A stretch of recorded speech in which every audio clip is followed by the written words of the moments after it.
தர்ம சம்ஸ்தாபனத்தின் தெய்வமான பகவான் ஸ்ரீ கிருஷ்ணன் மற்றும் இந்து ஜனஜாகிருதி சமிதியின் ஊற்றுக்கண்ணாக விளங்கும் பராத்பர் குரு டாக்டர் ஜெயந்த பாலாஜி அட்டவலி ஆகியோரின் சரணங்களில் நமஸ்கரித்து இன்றைய இந்த சத்சங்கத்தை ஆரம்பிக்கலாம். நாம் தொடர்ந்து இப்போ பார்த்து வரக்கூடிய இந்த குரு மகிமை, சிஷ்யனுடைய கடமை, இது போன்ற பல விஷயங்கள் குரு சம்பந்தமாக நம்ம பார்த்து கொண்டிருக்கிறோம். அதில் இன்றைக்கு மிக முக்கியமான ஒரு விஷயத்தை நம்ம பார்க்க உள்ளோம். அதாவது ராஷ்டிர ரக்ஷணம், தர்ம ரக்ஷணம், அது இரண்டிலும் குருவினுடைய பங்கு என்ன, இது போன்ற பல விஷயங்களை இன்றைக்கு பார்க்க இருக்கிறோம். முதலாவது, குருவினுடைய படத்தை பூஜை அறையில் வைக்கலாமா அப்படின்னு பல பக்தர்கள், சிஷியர்கள் என்ன செய்ய, அந்த பக்தி அந்த பூஜை அறையில் அல்லது வரவேற்பறையில் அல்லது சமையல் அறையில் இல்லை அலுவலகத்தில் அந்த மாதிரி பல இடங்கள்ல வைப்பார்கள். ஒரே ஒரு விஷயம் நம்ம கவனத்தில் கொள்ள வேண்டும். அந்த படத்திற்கு உரிய மரியாதை, அது அந்த இடத்துல சப்தஸ்பர்ச ரூப ரச கந்த மற்றும் சக்தி சேர்ந்தே உள்ளது அப்படின்ற அந்த தத்துவம் இருக்கு இல்லையா? அதனால எந்த இடத்துல அந்த குரு படம் இருக்கோ அவருடைய அந்த முழு சைத்தன்யமும் அவரே அந்த இடத்துல இருக்கார் அப்படின்ற ஒரு ஆன்மீக உணர்வோடு அந்த படத்தை சுத்தப்படுத்தி தினமும் அதற்கு எப்படி தெய்வங்களுக்கு தூப தீப ஹாரத்தி காமிக்கிறோமோ, பூக்களை சார்த்துகிறோமோ, அதே போன்று அந்த குரு படத்திற்கும் எல்லாவற்றையும் அந்த மாதிரி செய்து அந்த மாதிரி அந்த படத்தை நம்ம வைத்துக் கொள்ளலாம். இப்போ அலுவலகத்தில் அந்த மாதிரி பண்ண முடியலன்னா மானசீகமாக நம்ம அந்த பூஜையை செய்து கொள்ளலாம். இல்லை வீட்டில் யாருக்கான விரோதம் இருந்ததுன்னா, அதாவது குரு படத்தை வைப்பதற்கு, அந்த மாதிரி சமயங்களையும் நம்ம மானசீகமாக அதை பூஜை பண்ணலாம். நம்மளுடைய பர்ஸ், லாக்கெட், அலமாரி, புத்தகம் போன்ற விஷயங்கள்ல அந்த குரு படத்தை வைத்து கொள்ளலாம். அது நமக்கு அந்த குருவனுடைய அந்த நினைவு நமக்கு எவ்வளவு தோன்றுகிறதோ அவ்வளவுக்களவு நமக்கு ஆன்மீக பயிற்சியில பண்ணணும் அப்படின்ற ஒரு உத்வேகம் நமக்கு கிடைக்கிறது. அடுத்தது குரு தட்சிணை. இப்போ குருகுல கல்வியில முடிந்ததுக்கு அப்புறம் அந்த குரு தட்சிணை கொடுப்பார்கள் அப்படின்னு நம்ம கேள்விப்பட்டிருக்கோம். அதை பத்தி நம்ம தெரிஞ்சுக்கிறதும் நல்லது. அதனுடைய தாற்பயம் என்ன, உள்ளார்ந்த தத்துவம் என்ன அப்படின்றது தெரிஞ்சுக்கிறது மிக அவசியம். இப்ப சூரியன் இருக்கு. அந்த சூரியன் எந்த எதிர்பார்ப்பும் இல்லாம எல்லாருக்கும் சரி சமமாக தன்னுடைய ஒளியை கொடுக்கிறது. அந்த பிராண சக்தியை கொடுக்கக்கூடிய அந்த ஒளி அதன் மூலமாக கிடைக்கிறது. அதே போல வாயு தேவன் மழை எல்லாருக்கும் பொழிகிறது. எந்த ஒரு பாகுபாடும் இல்லாமல் பாரபட்சம் இன்றி எல்லோருக்கும் அந்த காற்றை உயிர் தரக்கூடிய பிராண வாயுவை வழங்குகிறது. அதே போல மலர்கள் தங்களுடைய நறுமணத்தை கஞ்சத்தனம் இல்லாமல் எல்லோருக்கும் அளிக்கின்றன. அதே போலதான் குருவும் தன்னுடைய சிஷ்யனுக்கு அவனுடைய பரிபூர்ண நலனுக்கு எதெல்லாம் தேவையோ அதையெல்லாம் வாரி வழங்கக்கூடிய வள்ளலாக அந்த குரு திகழ்கிறார். அப்பேற்பட்ட அந்த குருவுக்கு நம்ம அந்த குரு தட்சிணையை எதை கொடுக்க முடியும்? அந்த ஸ்மிருதின்ற அந்த கிரந்தத்துல வருது, குரு ஒரே ஒரு அக்ஷரம் நமக்கு தந்தால் கூட, நம்ம கிட்ட இருக்கிற ஒட்டுமொத்த செல்வத்தையும் அர்ப்பணித்தால் கூட அந்த குருவனுடைய கடனை நம்மால் தீர்க்க முடியாது அப்படின்னு கூறப்பட்டுள்ளது. அந்த ஏன்னா குருவன் நம்மகிட்ட இந்த ஒண்ணு எதிர்பார்க்கதில்லை. அந்த நமக்கு அந்த ஞானத்தை வழங்கி நாம் இறைவனை அடைய வேண்டும், இறைவனை அடைய செய்ய வேண்டும் என்பதே அந்த குருவினுடைய லட்சியமாக விளங்குகிறது. அவர்கள் நாம உடல், மனம், செல்வம் எல்லாத்தையும் அர்ப்பணம் பண்ணி அந்த குருவினுடைய சரணங்கள்ல பூரண சரணாகதி அடையும் பொழுது, எப்போ அந்த நம்ம பூரண சரணாகதி செய்து எல்லாவற்றையும் அர்ப்பணம் செய்கிறோமோ அப்போ குருவானவர் என்ன தருகிறார்னா, நமக்கு சர்வ ஞானம், சர்வ சக்தியை நமக்கு தருகிறார். இப்ப குருன்றவர் வைராகியம், அதாவது எல்லாவற்றையும் தியாகம் செய்தவர் பொழுது அவருக்கு எதற்காக இதெல்லாம் அவர் கேட்கிறார் நம்ம கிட்ட இருந்து அப்படின்ற கேள்வி இடருது. அவர் கேட்கல. இது எதற்காகனா, அவரே எல்லாவற்றையும் துறந்து அந்த உலக பற்றுதல்கள் அனைத்தையும் தியாகம் செய்து அந்த குருவினுடைய நிலைக்கு உயர்ந்தவர். அப்படி இருக்கும் பொழுது மறுபடியும் மாயை சம்பந்தமான அந்த விஷயங்களை நம்ம கிட்ட இருந்து அவர் கேட்பாரா? அது அந்த ஒரு அர்த்தத்தோடு அது சொல்லப்படுறதில்லை. அது எதற்காக அவர் கேட்கிறார் அப்படின்னா, அவர் எப்படி அந்த உலக பற்றுதல்கள் அனைத்தையும் நீக்கி அந்த பரமானந்த அந்த அனுபவத்தை அவர் வந்து அனுபவிக்கிறாரோ, அத்தகைய ஒரு அனுபவம், ஆனந்த அனுபவம் நமக்கும் சித்திக்க வேண்டும், அந்த சிஷ்யனுக்கு அது கிடைக்க வேண்டும் என்பதற்காக, அவனுடைய உலக பற்றுதல்கள் அனைத்தும் நீங்க வேண்டும் என்பதற்காக, நான் எனது அப்படின்ற அந்த பற்றுதல்கள், அந்த உலக பற்றுதல்கள், செல்வம் மீது, சக மனிதர்கள் மீது அந்த பற்றுதல்கள் நீங்க வேண்டும் என்பதற்காக வந்து அவர் வந்து தியாகம் பண்ண சொல்கிறார். அது வந்து எல்லாவற்றையும் துறக்கிறது இல்லை, எல்லாவற்றின் மீது உள்ள பற்றுதலை துறப்பது. அது அந்த பற்றற்ற நிலைக்கு செல்வதற்காக அவர் வந்து இந்த மாதிரி அந்த குரு தட்சிணையாக நம்ம வந்து எல்லாத்தையும் அவருடைய காலடியில் வந்து நம்ம சமர்ப்பணம் செய்கிறோம். எப்போ வந்து நமக்கு அந்த தியாக மனப்பான்மை ஏற்பட்டு விட்டதோ அப்போ வந்து மறுபடியும் வந்து அவர் எதுவுமே கேட்கறதில்லை, நம்ம அதை எல்லாமே நமக்கே கொடுத்துடுறாரு. இது எப்படின்னா, நமக்கு மிகச்சிறந்த முன்னுதாரணம் வந்து எப்படி சிவாஜி மகாராஜனுடைய பூரண சாம்ராஜ்யத்தை வந்து சமர்த்த ராம்தாஸ் காலடிகளில் வந்து சமர்ப்பிக்கிறார். அவர் சமர்ப்பிச்ச மறுக்ஷணம் அவர் வந்து என்ன சொல்றார், சரி நானே ராஜாவை இருக்கேன், ஆனா என்னுடைய பிரதிநிதியா நான் வந்து உன்னை ஒப்படைக்கிறேன், நீ ராஜாவா இருந்து இதை வந்து மறுபடியும் நீயே பரிபாலனை பண்ண அப்படின்னு அந்த குருவினுடைய வார்த்தைக்கு கீழ்ப்படிந்து அந்த ஒரு சேவகனா வந்து அவர் வந்து அந்த ராஜாங்க பதவியை வந்து அவர் ஏற்றுக்கொள்கிறார்.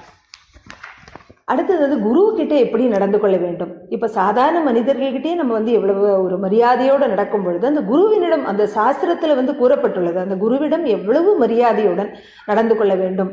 ஏன்னா இது ரொம்ப தேவை. இன்றைய காலகட்டத்துல அந்த மாணவர்கள் வந்து ஆசிரியர்கள் மீதோ இல்ல பேராசிரியர்கள் மீதோ ஒரு தாக்குதல் நடத்தக்கூடிய அளவு வந்து தரம் தாழ்ந்து விட்ட இந்த ஒரு காலகட்டத்துல இந்த குரு சிஷ்ய உறவு எவ்வளவு ஒரு உன்னதமானது. ஒரு சிஷ்யனாகப்பட்டவன் எவ்வளவு மரியாதை தர வேண்டும். அந்த குருவுக்கு முன்னாடி உட்கார கூட மாட்டான், அது அவருக்கு முன்னாடி சரி ஆசனமாக உட்கார கூட மாட்டான். அது போன்ற அந்த குரு வந்து உறங்க சென்ற பின்புதான் அவன் வந்து உறங்க செல்வான். அதே மாதிரி காலையில குரு எழுவதற்கு முன்பே அவன் வந்து எழுந்திருந்து அவருக்கு வேண்டிய எல்லா தேவைகளையும் அவன் வந்து அந்த சேவைகளை செய்து வைப்பான். இது போன்ற அந்த குரு அந்த சிஷ்யன் எப்படி நடந்து கொள்ள வேண்டும், அந்த ஒரு சாஸ்திரம். அதன் மூலமாக என்னன்னா, அது குரு எதிர்பார்க்கறது இல்லை, ஆனா அந்த சிஷ்யன் கிட்ட அத்தகைய ஒரு பணிவு, தியாக மனப்பான்மை, உடல் அளவிலான அந்த சேவை நடக்கும் பொழுதுதான் அவனுடைய அகம்பாவம் குறைகிறது. இது எல்லாம் அந்த சின்ன வந்து விதிக்கப்பட்டுள்ளது. இப்போ ஒரு சிஷ்யன் வந்து அந்த குருவை பார்க்கும் பொழுது எப்படி வணங்க வேண்டும். இப்போ நம்ம யாரையான நமக்கு தெரிஞ்சவர்களை பார்க்கும் பொழுது நம்ம வந்து புன்முறுவல் போர்த்து கைகளை கூப்பி அவர்களுக்கு வந்து நமஸ்காரம் செய்கிறோம். கொஞ்சம் சிறிது வயதுல பெரியவர்களாக இருந்தால் அவர்களுடைய கால்களை தொட்டு நம்ம வந்து வணங்குகிறோம் இல்லையா. இப்போ குரு வந்து பார்க்கும் பொழுது ஒரு சிஷ்யன் எந்த இடத்திலும் எந்த ஒரு நிலையிலும் எந்த ஒரு காலத்திலும் அந்த குருவை சந்திக்கும் பொழுது அவன் எப்படி வணங்க வேண்டும்னா, அவனுடைய தலை அவருடைய பாதங்களில் படுமாறு விழுந்து பணிந்து வணங்க வேண்டும். அது ஏன் அப்படின்னா, ஒரு விதத்துல அவனுடைய புத்தியை சரணாகதி செய்வதற்கு வந்து ஒப்பாகும். அதோடு கூட அவனுடைய தலை அவருடைய அந்த பாதங்களில் படும் பொழுது அந்த பிரம்மரந்திரம்னு சொல்லக்கூடிய இந்த குண்டலினியிலுடைய அந்த 7வது சக்கரம் அது திறந்து அதன் மூலமாக அந்த குருவிடமிருந்து சக்தியும் சைத்தன்யமும் அவனுடைய உடலுக்குள் பாய்கிறது. அந்த அந்த ஒரு சக்தி ஆனந்த அதிர்வலைகளை அவனால் உணர முடிகிறது. அடுத்தது, ஒவ்வொரு அந்த ஆன்மீகத்தில் ஈடுபடக்கூடிய ஒவ்வொரு சிஷ்யனுடைய வாழ்விலும் குரு பூர்ணிமா என்பது வந்து மிகவும் ஒரு மகத்துவம் நிறைந்த ஒரு நாளாகும். அதை பத்தி நம்ம கட்டாயமா தெரிஞ்சுக்கிறது ரொம்ப அவசியம். அந்த குரு பூர்ணிமா எதற்காக கொண்டாடுகிறோம்னா, அன்றைக்கு ஒரு நாளைக்கு நம்ம நன்றியை தெரிவிப்பதற்காக மட்டும் இல்லை. அன்றைக்கு வந்து அந்த குருவினுடைய கிருபாசீர்வாதமும் அவருடைய வார்த்தைகளுக்கு அப்பாற்பட்ட ஞானமும் 1000 மடங்கு அதிக அளவு செயல்பாட்டில் உள்ளது. அதனுடைய பலனை மிக அதிகபட்ச அளவு நம் பெற வேண்டும் என்பதற்காக அந்த குரு பூர்ணிமாவில் வந்து முழு மனதோடு நம்ம வந்து பங்கேற்க வேண்டும். வெறும் ஒரு பார்வையாளராக வந்து பங்கேற்பதில் வந்து எந்த பயனும் இல்லை. அதில் தன்னுடைய உடல் மனம் செல்வம் அனைத்தையும் தியாகம் செய்து அந்த குருவுக்காக அதை வந்து கொண்டாடுகிறோம் அப்படின்ற ஒரு நன்றிய உணர்ச்சியோடு அதை வந்து கொண்டாடுகிறோம். ஒரு உண்மையான சிஷ்யனுக்கு வந்து தினமுமே குரு பூர்ணிமா தான். ஏன்னா ஒவ்வொரு க்ஷணமும் அந்த குருவை நினைத்து நன்றி உணர்வு அவன் மனதில் நிரம்புகிறது. ஆனா எல்லாராலையும் அந்த மாதிரி செய்ய முடியாது இல்லையா. ஆரம்ப கட்டத்தில் அந்த ஒரு பல்வதற்காக அவன் வந்து குரு சிந்தனையில அவன் வந்து ஆழ வேண்டும் என்பதற்காக அந்த குரு பூர்ணிமா வந்து கொண்டாடப்படுகிறது. அந்த சிஷ்யனுக்குடைய நலனுக்காக அந்த குரு வந்து அந்த குரு பூர்ணிமா கொண்டாடுவதற்கு அனுமதிக்கிறார். இப்ப குரு பூர்ணிமா வந்து நம்ம வியாச பூஜை அப்படின்னு சொல்றோம், வியாச பூர்ணிமா அப்படின்னு சொல்றோம் இல்லையா? அதற்கு ஒரு முக்கிய காரணம் இருக்கும். அதை வந்து நம்ம தெரிஞ்சுக்கிறது ரொம்ப அவசியம். அந்த மகரிஷி வியாசர் வந்து எப்பேற்பட்டவர்னா வேதங்களை வந்து 4ஆக வகுத்து நமக்கு கொடுத்தவர்.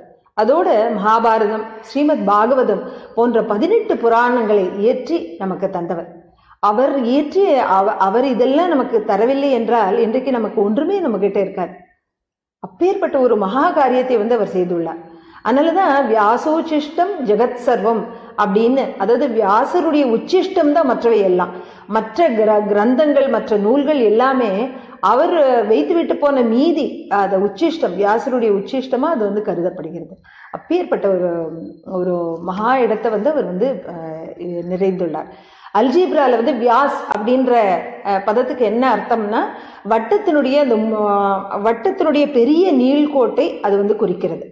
அது அந்த வியாசன்றது அப்ப மகரிஷி வியாசனுடைய அந்த அளவிட முடியாத வாங்மய ஆற்றலையும் வந்து அது குறிக்கிறது அந்த வார்த்தை. இதன் மூலமா நம்ம தெரிந்து கொள்ளலாம். சபையில ஒரு நபர் பேசும் பொழுது அந்த மேடையை வந்து நம்ம என்ன சொல்றோம்? வியாசபீடம் அப்படின்னு சொல்றோம். ஏன் அப்படி? அதாவது அந்த மாதிரி அந்த ஒரு மேடையில் ஏறி பேசக்கூடியவர் வியாசரை போன்ற ஒரு மகா ஞானம் படைத்தவராக இருக்க வேண்டும் என்பது வந்து எதிர்பார்க்கப்படுகிறது. அவருடைய அந்த மகா கிரந்தங்கள் அவர் வந்து ஏற்றியதனால அவரை வந்து நம்ம ஆதி குரு அப்படின்னு நம்ம வந்து போற்றி புகழ்கிறோம். அதனால்தான் பல இடங்கள்ல வந்து அந்த குரு பூர்ணிமா அன்று முதலில் வந்து வியாச பூஜை செய்யப்பட்டு பிறகு அந்த குரு பூஜை செய்யப்படுகிறது. இப்போ குருவனுடைய அதோட கூட குருவனுடைய ஜென்மதினம் கொண்டாடும் வழக்கம் இருக்கு இல்லையா? அவருடைய உண்மையான பிறந்த நாள் எது அப்படின்னா, அவர் பிறந்த தினம் வந்து உண்மையான பிறந்த நாள் இல்லை. அவர் என்றைக்கு வந்து அவருடைய வாழ்வில் குரு வந்தாரோ அதுதான் அவருடைய உண்மையான பிறந்த நாள். ஏன்னா என்றைக்கு நமக்கு குரு கிடைக்கிறார்களோ அன்றைக்கு நமக்கு வந்து மறுபிறவி கிடைத்தது போன்ற ஒரு இது. ஏன்னா அன்றைக்கு நம்ம மறுபடியும் புதுதாக பிறக்கிறோம். என்ன, நம்முடைய ஆன்மீக வாழ்க்கை அன்றிலிருந்து தான் துவங்குகிறது. அதனால என்றைக்கு குருவை சந்தித்தாரோ அன்றைய தினத்தை நம்ம வந்து அவருடைய பிறந்த நாளாக கொண்டாடுவது மிகவும் சிறந்தது. அது தெரியலன்னா அவருடைய பிறந்த நாளை நம்ம வந்து கொண்டாடலாம். இப்ப இன்னொரு சுவாரஸ்யமான விஷயம் அதை பத்தி தெரிஞ்சுக்கலாம். அதாவது உலக பரீட்சை நடக்கிறது, உலக விஷயங்களுக்கான பரீட்சை, ஆன்மீகத்திலையும் பரீட்சை நடக்கிறது. இதுல என்ன வித்தியாசம் அப்படின்னா, அந்த உலக பரீட்சையில வந்து நமக்கு எல்லா கேள்விகளுக்கும் விடை தெரியணும்னு அவசியம் இல்லை. சில சமயம் சாய்ஸ் அந்த மாதிரி அதுவும் இருக்கு. லைக் 10 கேள்விகளுக்கு 6 கேள்விகள் நம்ம பதில் எழுத்தா கூட போதுமானது. அதே போல நம்ம வந்து அந்த பாஸ் மார்க் வாங்குறதுக்கு 35% 40% வாங்கினா கூட போறோம். ஆனா ஆன்மீகத்துல அந்த மாதிரி இல்லை. எல்லா கேள்விகளுக்கும் நமக்கு வந்து விடை தெரிந்திருக்க வேண்டும். அதோடு கூட 100% அதை வெற்றி அடையணும்னா நம்ம 100% வந்து நம்ம மதிப்பெண் வாங்கணும். அப்பாடி அது வந்து எவ்வளவு கஷ்டமான காரியம் அப்படின்னு நம்ம வந்து நினைக்க வேண்டாம். ஏன்னா இதுல வந்து ஏன் முதல் கட்டத்துல அந்த குருவானவர் ஏன் பரீட்சை வைக்கிறார் அப்படின்னா, அவர் வந்து சர்வ ஞானம் படைத்தவர். அவருக்கு எல்லாம் தெரியும், சிஷ்யனுடைய தகுதி என்ன எல்லாமே அவருக்கு தெரியும். இருந்தாலும் மற்றவர்களுக்கு அதை வந்து வெளி காண்பிக்க வேண்டும், மற்றவர்கள் அதை உணர வேண்டும் அப்படின்றதுக்காக அந்த வந்து சிஷ்யனுக்கு பரீட்சை வைக்கிறார். இப்போ இந்த மாதிரி இவ்வளோ கஷ்டமான 100% நம்ம எடுத்தாதான் நம்ம அது வந்து வெற்றி அடைய முடியும் அப்படின்னா ரொம்ப கஷ்டமோ அப்படின்னு நம்ம நினைக்க வேண்டாம். ஏன்னா அந்த குருவானவர் வந்து கருணாமூர்த்தி, அந்த கருணை நிரம்பியவர், தயாள குணம் படைத்தவர். அதனால அவர் வந்து தன்னுடைய சிஷ்யனை என்றைக்கான தோற்கடிக்க விடுவாரா? அவர் வந்து நமக்கு கற்றுத்தருவது, அந்த சிஷ்யனுக்கு கற்றுத்தருவதோடு கூட அவனை வந்து அவனுக்கு அந்த பரீட்சையை தந்து அந்த கேள்விகளுக்கான விடைகள் அவன் மனதில் வருமாறு அந்த ஊக்கத்தை அவனுக்கு கொடுத்து அந்த வெற்றியும் அவனை அடைய செய்கிறான். அதனால எல்லாமே வந்து அவர் செய்யறதுனால அதை வந்து நம்ம கவலைப்பட வேண்டாம். அதுதான் வந்து அந்த உலக பரீட்சைக்கும் ஆன்மீக பரீட்சைக்கும் உள்ள ஒரு முக்கியமான வித்தியாசம். அடுத்தது ஒரு விஷயம் நம்ம தெரிஞ்சுக்கிறது என்னன்னா, இப்ப நம்ம எல்லாருக்குமே வந்து ஜென்ம குண்டலினி அப்படின்னு அந்த ஜாதகம் இருக்கு இல்லையா? அப்போ ஒரு சிஷ்யனுடைய அந்த ஜென்ம குண்டலினியில அந்த குருவானவர் வந்ததுக்கு அப்புறம் அந்த நவகிரகங்கள் அந்த பாதிப்பை வந்து ஏற்படுத்துமா, இல்லைன்னா அதிலிருந்தும் அந்த குரு வந்து அவனை ரட்சிப்பாரா அப்படின்னு ஒரு கேள்வி எழுது. அதாவது கிரகங்களின் கதி, அந்த கிரகங்களின் பாதிப்பு அது எல்லாமே வந்து இந்த உடலுக்கு மட்டுமே தவிர நம்ம ஆத்மாவுக்கு கிடையாது. அப்போ வந்து இந்த யாருக்கு அந்த தேக புத்தி நஷ்டமடைந்ததோ அவர்களை வந்து அந்த நவகிரகங்கள் வந்து அவர்களை வந்து தீண்ட முடியாது, எந்த ஒரு பாதிப்பும் ஏற்படுத்த முடியாது. இப்போ அந்த சத்குருவானவர் வந்து எப்படி வந்து பண்றாருன்னா, நம்ம ஒரு சிஷ்யனாகவன் எப்போ வந்து அந்த சத்குருவினுடைய சரணங்கள்ல எல்லாவற்றையும் சமர்ப்பித்து சரணாகதி அடைகிறானோ அப்போ வந்து அவனுடைய வாழ்வில் நவகிரகங்கள் வந்து எந்த பாதிப்பையும் ஏற்படுத்துவதில்லை. எல்லாமே வந்து அந்த சத்குருவினுடைய இஷ்டப்படி தான் அந்த அவனுடைய வாழ்க்கையில எல்லாமே நடக்கிறது. அதாவது அவன் என்றைக்கு அந்த குருவை சந்திக்கிறானோ அன்னைக்கு வந்து மறுபிறவின்னு பார்த்தோம் இல்லையா? மறுபிறவியும் போது அப்போ அந்த ஜென்ம குண்டலினின்னு சொல்லக்கூடிய அந்த ஜாதகத்தையும் நம்ம வந்து மாற்றி எழுத வேண்டும். என்றைக்கு வந்து அந்த சிஷ்யன் வந்து குருவை சந்திக்கிறானோ அன்றைய தினம் அந்த ஒரு சமயத்தை வந்து நம்ம அவனுடைய ஜாதகத்தை மறுபடியும் கணிக்க வேண்டி உள்ளது. ஏன் அப்படின்னா அதற்கு பிறகு மற்ற கிரகங்களினுடைய இருப்பே வந்து அவனுடைய ஜாதகத்தில் இருப்பதில்லை. குரு அப்படின்ற கிரகம் வந்து முழுமையாக ஆக்கிரமித்து அதுதான் அந்த குருவினுடைய இச்சைப்படிதான் அவனுடைய வாழ்க்கை வந்து நடக்கிறது அப்படின்றது ஒரு முக்கியமான ஒரு விஷயம். ஒரு முறை வந்து யாரோ ஒருத்தர் வந்து மகான் புரானந்த பாபா அப்படின்னு ஒரு மகான், அவர்கிட்ட வந்து அவருடைய ஜாதகத்தை கேட்டாராம். அப்போ வந்து அவர் சொன்னார், அந்த தேகம் இருக்கிறவர்களுக்கு தான், அந்த தேக புத்தி உடையவர்களுக்கு தான் அந்த ஜாதகம் எல்லாம், தேக புத்தி இல்லாதவர்களுக்கு, உடல் இல்லைன்ற அந்த ஒரு சிந்தனை உடையவர்களுக்கு ஏது ஜாதகம், எதை வந்து நாங்கள் கொடுக்க முடியும் அப்படின்னு அவர் சொல்றார். இதையே வந்து அருணகிரிநாதரும் நாளென் செய்யும் கோளென் செய்யும் என்னை நாடி வந்து வினையன் செய்யும் கொடுங்கூற்றின் செய்யும் அப்படின்னு அவர் பாடியிருக்கார். அதாவது நாள்கள், கோள்கள் இதெல்லாம் வந்து அந்த ஆன்மீகத்தில் ஈடுபடக்கூடிய அந்த இறை நம்பிக்கை, குரு நம்பிக்கை, அந்த குரு ஸ்ரத்தை பரிபூர்ணமாக சரணாகதி அடைந்த ஒரு சிஷ்யனை வந்து ஒண்ணுமே பண்ண முடியாது அப்படின்றது வந்து இதுல இருந்து நமக்கு தெளிவாகிறது. இப்போ ரொம்ப முக்கியமான ஒரு விஷயம், அதை நம்ம அந்த தலைப்பை நம்ம பார்க்கலாம். அதாவது ஒரு குருன்னா அவருக்கு வந்து அந்த சிஷ்யனுடைய ஆன்மீக முன்னேற்றம் ஏற்பட செய்வது அது மட்டும்தான் அவருடைய கடமையா, இல்ல அந்த ராஷ்டிர ரக்ஷணம், தேச ரக்ஷணம் அதுலேயும் வந்து குருவனுடைய பங்கு உள்ளதா அப்படின்றது தெரிஞ்சுக்கிறது ரொம்ப அவசியம். நம்ம குருவானவர் என்ன சொல்றோம், அதாவது அவர் வந்து ஒரு நடமாடும் தெய்வமா நம்ம பார்க்கக்கூடிய, அவருடன் பேசக்கூடிய ஒரு தெய்வமா நம்ம வந்து அவரை மதிக்கிறோம். இப்ப தெய்வத்தினுடைய விஷயம் என்ன அப்படின்னா, தெய்வத்துக்கு வந்து 2 விஷயங்கள் தெய்வங்கள் செய்கின்றன. ஒன்று அந்த பக்தர்களை பாதுகாப்பது, 2வது எப்பொழுதெல்லாம் அதர்மம் மேலோங்குகிறதோ அப்பொழுது அந்த அதர்மத்தை அழித்து தர்ம சம்ஸ்தாபனம் செய்வதற்காக அந்த அஸ்திர சஸ்திரங்களை உபயோகித்து அந்த தர்ம சம்ஸ்தாபனம் புனர்ஸ்தாபனம் செய்வது. இந்த தெய்வத்தினுடைய இந்த இன்னொரு பக்கமான இந்த மாரக சக்தி அப்படின்றத வந்து நம்ம மறந்து விடுகிறோம். இப்ப அந்த குரு வந்து இறைவனுடைய அம்சம், குருவும் இறைவனும் ஒன்று அப்படின்னும் பொழுது அப்ப அந்த குருவுக்கும் அந்த கடமை இருக்கு இல்லையா? எப்போ வந்து அந்த தர்ம பந்துக்கள் வந்து ஒரு துன்பத்தில் ஆழ்கிறார்களோ அப்ப அவர்கள் மீது அவருக்கு நிச்சயமா கருணை சுரக்கும் இல்லையா? அந்த மாதிரியான ஒரு நிலை ஏற்படும் போது, அந்த ராஷ்டிரத்திற்கும் தர்மத்திற்கும் அந்த மாதிரி ஒரு கஷ்டமான ஒரு நிலை ஏற்படும் பொழுது, ஒரு சங்கடமான நிலை ஏற்படும் பொழுது அதை பார்த்து அதை சரி செய்ய வேண்டியது அந்த குருவின் கடமை என்பது அவர் நிச்சயமா வந்து உணர்ந்திருப்பார். இதற்கு வந்து சில உதாரணங்கள், ஒரு மிகச்சிறந்த சில உதாரணங்களை வந்து நம்ம பார்த்தா அதனுடைய மகிமை நமக்கு அதுல வந்து நமக்கு எல்லாம் இருக்க வேண்டிய ஒரு இது. அவர் வந்து தக்ஷசீலா அதனுடைய ஆச்சாரியராக விளங்கியவர். அதோடு கூட வித்யாதானம் செய்வதோடு அவருடைய கடமையை வந்து முடிந்து விட்டதாக அவர் வந்து கருதவில்லை. அந்த சந்திரகுப்தர் போன்ற பல சிஷ்யர்களை அவர்களுக்குள்ள அந்த க்ஷாத்திர விருத்தியை, அந்த வீர உணர்ச்சியை உண்டாக்கி அப்பொழுது பாரதத்தை தாக்கி வந்த அந்த அயல் நாட்டு கிரேக்க படையை முறியடிக்க செய்தார். மறுபடியும் பாரதத்தை வந்து ரட்சணம் செய்து அந்த ஒருங்கிணைப்பு செய்யக்கூடிய அந்த மிகப்பெரிய பணியை வந்து ஆரிய சாணக்கியர் வந்து செய்தார். அவர் குரு ஸ்தானம் வகித்த பொழுதும் அந்த ராஷ்டிர ரக்ஷணம், தர்ம ரக்ஷணம் அந்த காரியத்திற்கு வந்து எவ்வளவு ஒரு பிராதானியம் கொடுத்தார் அப்படின்றது இதுல இருந்து நமக்கு புரிகிறது. அடுத்தது வந்து சமர்த்த ராமதாஸ் சுவாமிகள். அவர் வந்து பிரத்யட்சமாக பிரபு ஸ்ரீ ராமச்சந்திரனை வந்து அவருடைய தரிசனம் அவருக்கு கிடைச்சிருக்கு.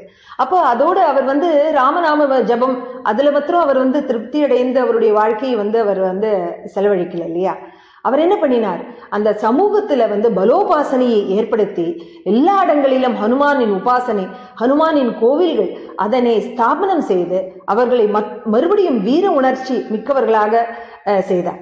எல்லாவற்றை காட்டிலும் மணி மகுடமாக சத்ரபதி சிவாஜி மகாராஜ் மூலமாக ஹிந்துவி ஸ்வராஜ்யத்தை அவர் நிர்மாணம் செய்தார். இப்ப தற்காலத்துல பார்த்தோம்னா சுவாமி வரதானந்த பாரதி, காட்டே சுவாமிஜி போன்றோர் அவர்களும் அந்த ஒரு பக்கம் ஆன்மீகம், அந்த சிஷ்யர்களுடைய ஆன்மீக முன்னேற்றம், தர்ம போதனை அதையெல்லாம் அவர்கள் செய்தாலும் கூட தங்களுடைய அந்த கூர்மையான எழுத்துக்களால் அந்த ஹிந்து உறக்கத்தில் இருந்த அந்த ஹிந்து சமூகத்தினை தட்டி எழுப்பி அவர்களுக்குள் அந்த வீர உணர்ச்சியை புகட்டி அந்த ராஷ்டிர ரக்ஷணத்திற்காக, தர்ம ரக்ஷணத்திற்காக அவர்களை விழித்தெழச் செய்தவர்கள் இந்த குருமார்கள். ஆனா இன்றைக்கு இது போன்ற உதாரணங்கள் வெகு சிலதான் நமக்கு தெரிகிறது. பலர் தங்களுடைய உபாசனை மார்க்கத்தை விட்டு இதற்காக அவர்கள் தேசத்திற்காகவோ அல்ல தர்மத்திற்கு ரக்ஷணத்திற்காகவோ அவர்கள் பாடுபட முன் வருவதில்லை.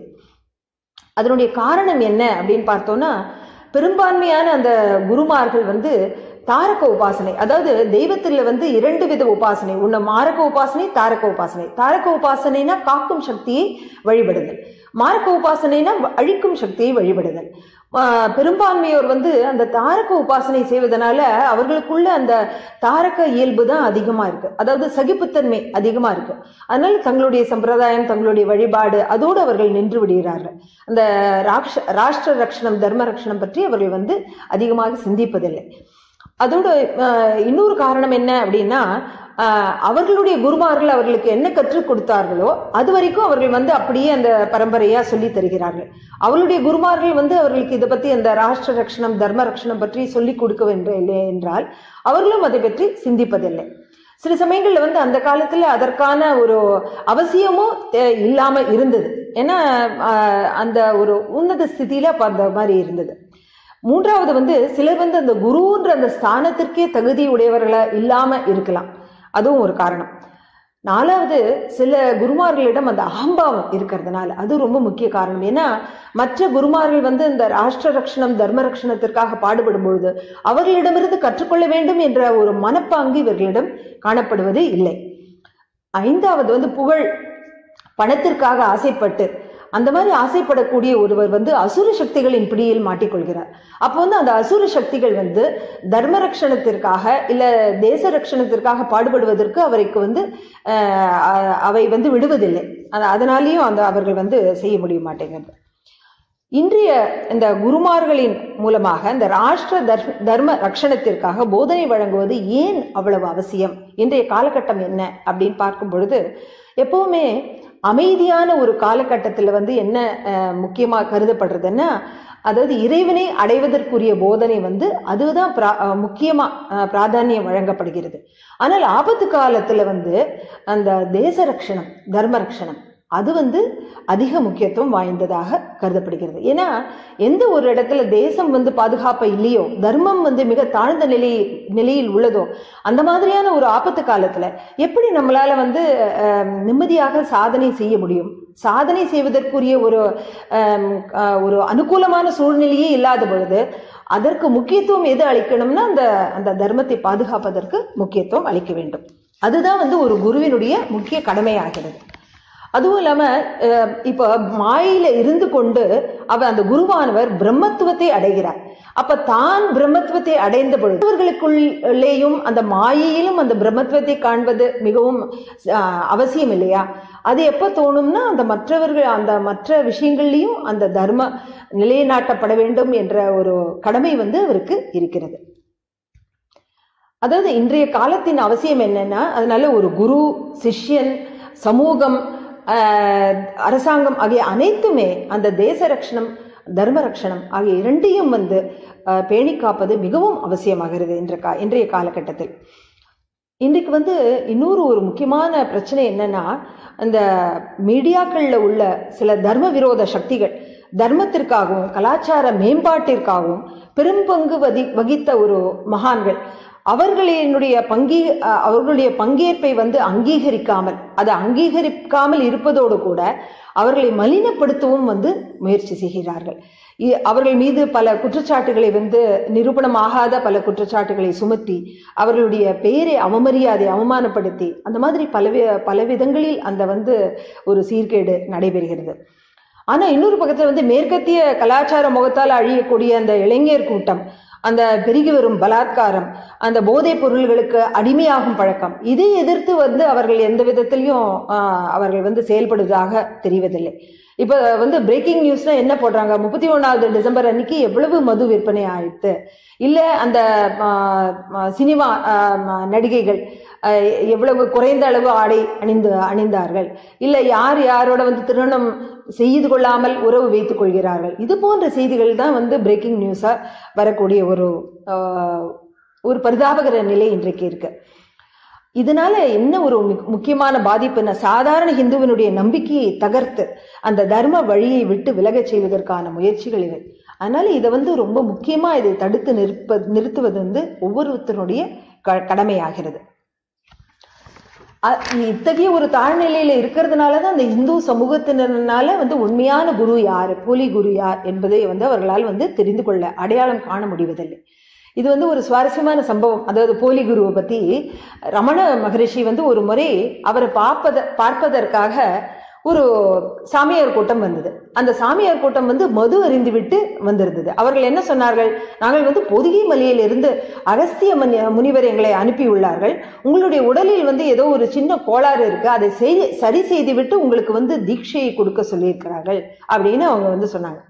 அப்ப வந்து ரமண பகவான் வந்து ஒண்ணுமே சொல்லாம ஒரு புன்னகையோட அவர் அமைதியா இருந்திருக்கார்.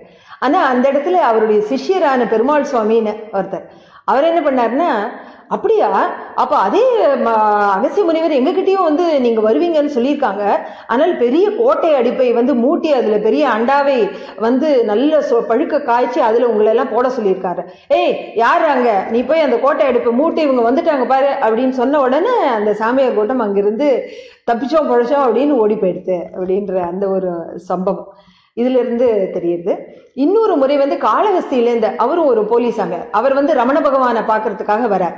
பார்க்க வரும்பொழுது அவர் என்ன சொல்றாருன்னா, எனக்கு வந்து ஈஸ்வரன் கனவில் தோன்றி உங்களுக்கு உபதேசம் தருமாறு சொன்னார் அப்படின்னு. அதுக்கு வந்து ரமண பகவான் வந்து சிரிச்சுட்டே, அதே ஈஸ்வரன் என்னுடைய கனவிலும் தோன்றி வந்து உங்களுடைய உபதேசம் ஏற்றுக்கொள்ளணும்னு அவர் என்கிட்ட எப்ப சொல்றாரோ அப்ப நான் எடுத்துக்கிறேன் அப்படின்னு அவர் சொல்றார். அதாவது இவ்வளவு ஒரு உன்னதமான இந்த சில தினங்களா அந்த குரு சிஷ்ய பரம்பரை பத்தி, குரு மந்திரம் பத்தி, குரு பிராப்தி பத்தி, இது போன்ற பல விஷயங்களை நம்ம வந்து இவ்வளவு ஒரு அபூர்வ ஒரு அனன்ய அந்த ஞானத்தை வந்து நமக்கு தரக்கூடியவர் சனாதன் சன்ஸ்தாவின் ஸ்தாபகரான பராத்பர் குரு டாக்டர் ஜெயந்த பாலாஜி அட்டவலே. இன்றைக்கு வந்து அவரை பற்றியும் நம்ம வந்து சிறிது தெரிந்து கொள்ளலாம். அதாவது கிருஷ்ணம் வந்தே ஜெகத்குரும் அப்படின்னு வந்து கூறப்படுகிறது. இது ஏன் அப்படின்னா, அந்த பகவான் ஸ்ரீ கிருஷ்ணன் வந்து அர்ஜுனனுக்கு தர்ம போதனை மட்டும் வழங்கவில்லை, அதோடு கூட அவனுடைய வீர உணர்ச்சியை தட்டி எழுப்பி போரிடவும் தூண்டினார் இல்லையா. அந்த அதர்மிகளோடு போரிட வேண்டும் அப்படின்னு வந்து அவர் சொன்னார். அதனால்தான் வந்து அவரை வந்து நம்ம அந்த கிருஷ்ணம் வந்தே ஜெகத்குரும் அப்படின்னு நம்ம போற்றி புகழ்கிறோம். அதாவது ராஷ்டிர தர்ம ரக்ஷணம் வந்து அது வந்து காலத்திற்கேற்ற சாதனை. அது வந்து சில குருமார்கள் தான் அது வந்து செய்கிறாங்க, எல்லாராலையும் அதை பண்ண முடியல. அத்தகைய அந்த குருமார்கள்ல முதன்மையாக திகழ்பவர் வந்து பராத்பர் குரு டாக்டர் ஜெயந்த பாலாஜி அட்டவலே. நம்ம வந்து சுருக்கமாக அன்பாக அவரை வந்து பரம்பூஜ்ய டாக்டர் அப்படின்னு வந்து அழைக்கிறோம். இறைவனுடைய அவதாரங்கள்ல பரிபூர்ண அவதாரம்னு நம்ம எதை சொல்றோம், பகவான் ஸ்ரீ கிருஷ்ணனுடைய அவதாரத்தை. அந்த இவருடைய ஜீவன் சரித்திர பரம்பூஜ்ய டாக்டருடைய ஜீவன் சரித்திரத்தை பார்க்கும் பொழுது அந்த கிருஷ்ணனுக்கு நிகரான அந்த பிராம தேஜஸ், சாத்திர தேஜஸ் அதெல்லாம் வந்து இவர்கிட்ட நிரம்பி இருக்கிறது நம்மால வந்து உணர முடியும். அந்த தேசபக்தி, அந்த தர்ம பக்தி, அதனால அந்த ஜொலிக்கக்கூடிய அந்த யஜ்ய குண்டத்துல வந்து தன்னுடைய வாழ்க்கையே ஒரு பவித்திர ஆகுதி ஆக்கினவர் பரம்பூஜ்ய டாக்டர் அவர்கள். அதாவது தர்ம வழியை விட்டு கலாச்சார பெருமையெல்லாம் மறந்து ஒழிந்து அந்த மோகத்துல, அந்த மாயா மோகத்துல சிக்குண்ட அந்த ஹிந்து சமூகத்தினர் வந்து தன்னுடைய தார்மீக நூல்கள் மூலமாக அந்த அவர்களிடையே மறுபடியும் அந்த ஹிந்து தர்மங்கள்னா என்ன, ஹிந்து கர்மாக்களை எப்படி செய்ய வேண்டும், கலாச்சாரத்தை வந்து எப்படி நம்ம வந்து பாதுகாக்க வேண்டும், இது போன்ற பல விஷயங்களை அவர்களுக்கு வந்து போதனை அளித்து அந்த அதாவது எப்படி ஒரு மகோன்னத காரியம்னா வியாசருடைய ஒரு மகோன்னத காரியத்தை வந்து அவர் வந்து செய்து வந்துள்ளார். அடுத்து பரம்பூஜ்ய டாக்டரால் வந்து அந்த அவர் வந்து பலவித ஆராய்ச்சிகள் வந்து மேற்கொண்டிருக்கிறார், விஞ்ஞான ஆராய்ச்சிகள். அது வந்து ஆன்மீகம், ஹிந்து தர்மம், சூக்ஷ்ம உலகம் சம்பந்தமான பல்வேறு ஆராய்ச்சிகள், அதோடு கூட வழிகாட்டுதலும் வந்து வழங்கியுள்ளார். அதன் மூலமாக பல அயல்நாட்டு சிஷியர்கள் வந்து அவர்கள் ஹிந்து தர்மப்படி ஆன்மீக பயிற்சி செய்து மிக உன்னத நிலையை அடைந்துள்ளனர். அது எப்படின்னா அவர்கள் மூலமா இப்ப நம்மளுடைய சனாதன தர்மக்குடி அந்த 7 சமுத்திரங்களுக்கு அப்பால் மிக உயரமாக பறக்கக்கூடிய நிலையை அவர்கள் வந்து செய்து வந்துள்ளனர். அதாவது எப்படி இன்னொரு சுவாமி விவேகானந்தர் போன்ற ஒரு காரியத்தை வந்து அவர்கள் செய்து வருகின்றனர். இது எப்படி தோன்றுகிறது அப்படின்னா, நாயன்மார்கள்ல நம்ம 63 நாயன்மார்கள்ல பார்த்தோம்னா ஒரு பெயர் வந்து அப்பாலும் அடி சார்ந்தார் அப்படின்னு இருக்கும். அது வந்து இவர்களை தான் குறிக்கிறது. அதாவது மேலை நாடுகள் எங்கோ ஏதோ ஒரு கலாச்சாரத்தில் பிறந்து சனாதன தர்மத்தை பின்பற்றுவதோடு மட்டுமல்லாமல் அதனுடைய அந்த அந்த பிரபாவத்தை உலகெங்கும் ஒளி வீசி பட்டொளி வீசி பறக்க செய்கிறார்கள் இல்லையா. அவர்கள் எல்லாருமே வந்து அப்பாலும் அடி சார்ந்த அடிகளார் தான். எல்லா தானங்களை காட்டிலும் ஞான தானம் வந்து மிகவும் மிகவும் அவசியமான ஒன்று. அது சம்பந்தமா பரம்பூஜ்ய டாக்டருடைய வியாபகமான காரியங்கள் என்ன அப்படின்றதையும் நம்ம தெரிந்து கொள்ளலாம். அதாவது பல சமயங்கள்ல வந்து ஹிந்து தர்மம், தெய்வங்கள், தர்ம நூல்கள், சந்த், ராஷ புருஷர்கள் ஆகியோர் மீது வந்து அவர்கள் எல்லாம் வந்து ஹிந்து சமூகத்தினுடைய நம்பிக்கை கேந்திரங்களாக இருப்பவர்கள், ஆதார தூண்களாக விளங்குபவர்கள். அவர்களை வந்து அவமதித்து அவமரியாதை செய்து அந்த மாதிரி நடக்கும் பொழுது ஏதான ஒரு சம்பவங்கள் அதை எதிர்த்து குரல் கொடுக்க வேண்டும் அப்படின்ற ஒரு பிரபோதனையை அவர் வந்து அந்த சிஷ்யர்களுடைய மனதில் வந்து பதித்து வைத்துள்ளார். அப்படி பார்த்தோன்னா அவர் வந்து ஒரு ஹிந்து தர்ம ரக்ஷ காவலர் அப்படின்னு நம்ம சொல்லலாம். அடுத்தது வந்து உறக்கத்தில் உள்ள இந்துக்களின் மனங்களில் அந்த தேச பாதுகாப்பு, தர்ம விழிப்புணர்வு, அந்த கனலை மூளச் செய்து அதன் எப்படி அவர் மூளச் செய்தார்னா பல்வேறு நூல்களை ஏற்றி அதன் மூலமாக அந்த ஒரு மாற்றத்தை வந்து அவர் ஏற்படுத்தியுள்ளார். சமூகத்தில் ஒரு பெரிய மாற்றத்தை, மனமாற்றத்தை அவர்கள் வந்து ஏற்படுத்தியுள்ளார். அப்படி பார்த்தா அந்த வகையில வந்து அவர் ஒரு சமூக சீர்திருத்தவாதி அப்படின்னு நம்ம சொல்லலாம். சுதந்திரத்துக்கு முன்னாடி லோகமானிய பாலகங்காதர திலகர் வந்து கேசரி அப்படின்ற ஒரு பத்திரிகை நடத்தி வந்தார். அதே போன்ற ஒரு தீக்கனல் பறக்கக்கூடிய அந்த ராஷ்டிரம் தர்மம் பற்றிய ஒரு பற்றுதலை உண்டாக்கக்கூடிய வந்து ஒரு பத்திரிகை சனாதன் பிரபாத் அப்படின்ற பெயர்ல அவர் தான் துவக்கி வைத்தார். அதனுடைய ஆசிரியராகவும் பல காலம் வந்து அவர் அதன் மூலமாக அந்த போதனையை மக்களுக்கு வந்து வழங்கினார். ஒட்டுமொத்த ஹிந்து நலனுக்காக ஹிந்து ராஷ்டிரம் தான் அவசியம் அப்படின்ற சுவாதந்திரிய வீர சவர்கார் அவரை போலவே பரம்பூஜ்ய டாக்டரும், அதாவது இன்றைக்கு நம்மளுடைய தேசத்தை எதிர்நோக்கியுள்ள பல்வேறு சங்கடங்களுக்கான ஒரே தீர்வு ஹிந்து ராஷ்டிரத்தை ஸ்தாபனம் செய்வதுதான் அப்படின்ற அந்த ஒரு சிந்தனை ஓட்டத்தை முதலில் அதை வந்து தோற்றுவித்து அதை மக்களிடையே, தர்மாபிமானிகளிடையே, ஹிந்துத்துவவாதிகளிடையே அதை வந்து பரவ செய்தார். அதன் மூலமா அவர் வந்து ஒரு தொலைநோக்குடைய மகான் அப்படின்றதும் நமக்கு வந்து தெரிய வருகிறது. அதாவது சுதந்திரத்துக்கு முன்னாடி மகரிஷி அரவிந்தர் வந்து பல தெரியாத மகான்கள் அவர்கள் மூலமா அவர்களுடைய ஆன்மீக பலத்தின் மூலமாக அந்த சுதந்திர போராட்டத்திற்கு ஒரு மிகப்பெரிய சக்தியை அவர்கள் வந்து அளித்தனர். அதன் மூலமாக தான் அந்த சுதந்திர போராட்டம் வந்து வெற்றி கண்டது. அதே போலவே பரம்பூஜ்ய டாக்டரும் இப்ப வந்து சூக்ஷ்மமாக பல ராஷ்டிரிய காரியங்கள் வந்து பூர்த்தி அடையவும் பூரணமாக வெற்றி அடையவும் அவருடைய ஆன்மீக பலம் மிகவும் உறுதுணையாக இப்ப வந்து விளங்குகிறது. அவர் வந்து தான் மாத்திரம் அந்த உயர்ந்த நிலையில இல்லை, அது போன்று அந்த சனாதன் சன்ஸ்தாவில் பல சாதகர்களை அந்த உன்னத மகான் நிலைக்கு வந்து அவர் வந்து உயர்த்தியுள்ளார். இப்ப சாதாரணமா ஒரு சமூகத்துல நம்ம பார்த்தோம்னா ஒருத்தர் மகான் நிலையை உயரும் பொழுது, ஒரு சாதகர் மகான் நிலையை அடையும் பொழுது அவர் தன்னை பல விதங்களில் வேறுபடுத்தி காட்டிக்கொள்கிறார் இல்லையா. அவருக்கு வந்து பக்தர்களை சந்திப்பது, பாத பூஜையை ஏற்றுக்கொள்வது, சமூகத்தில் தன்னுடைய மகத்துவத்தை வெளிப்படுத்துவது, இதுலேயே வந்து அவர்களுடைய பூரண நேரமும் வந்து செலவழிந்து போகிறது. அப்போ வந்து அவர்கள் தங்களுடைய சாதனையை செய்வதற்கு அவர்களுக்கு நேரம் கிடைப்பதில்லை. அப்ப அந்த தேக்க நிலையை அவர்கள் வந்து அடைகிறார்கள். ஆனா சனாதன் சன்ஸ்தாவை பொறுத்தவரை அதுல வந்து பல சிஷ்யர்கள் மகான் நிலையை அடைந்து உயர்ந்துள்ளனர். ஆனா அவர்கள் வந்து தங்களுடைய பிரபாவத்தை எப்பொழுதும் வெளிக்காண்பித்துக் கொள்வதில்லை. அதற்கு மாறாக மேலும் மேலும் தீவிரமாக ஆன்மீக சாதனையில் ஈடுபட்டு வருகின்றனர். அதனால என்ன ஆகுறதுன்னா அவர்களுடைய ஆன்மீக நிலை மிக வேகமாக துரித கதியில முன்னேறி வருகிறது. அதன் பலனாக அவர்கள் குரு, சத்குரு, பராத்பர் குரு இது போன்ற நிலைகளுக்கு உயர்ந்து வருகின்றனர். இவ்வளவு ஒரு உன்னதமான அந்த பரம்பரையை அளித்துள்ள அந்த சனாதன் சன்ஸ்தாவின் ஸ்தாபகரான பராத்பர் குரு டாக்டர் ஜெயந்த பாலாஜி அட்டவலே அவர்களுடைய பாத கமலங்களுக்கு நம்மளுடைய நன்றி உணர்வை தெரிவித்துக் கொள்ளலாம். இதுவரை இந்த குரு பற்றின பல விஷயங்கள், குரு மந்திரம், குரு தீக்ஷா, குரு சிஷ்ய உறவு இது போன்ற பல விஷயங்களை நாம் தெரிந்து கொண்டோம். மேலும் பல புதிய விஷயங்களை நாம் தெரிந்து கொள்ள இருக்கிறோம். மீண்டும் நாளை மாலை இதே நேரம் 7 மணிக்கு நாம் சந்திப்போம். நன்றி, வணக்கம்.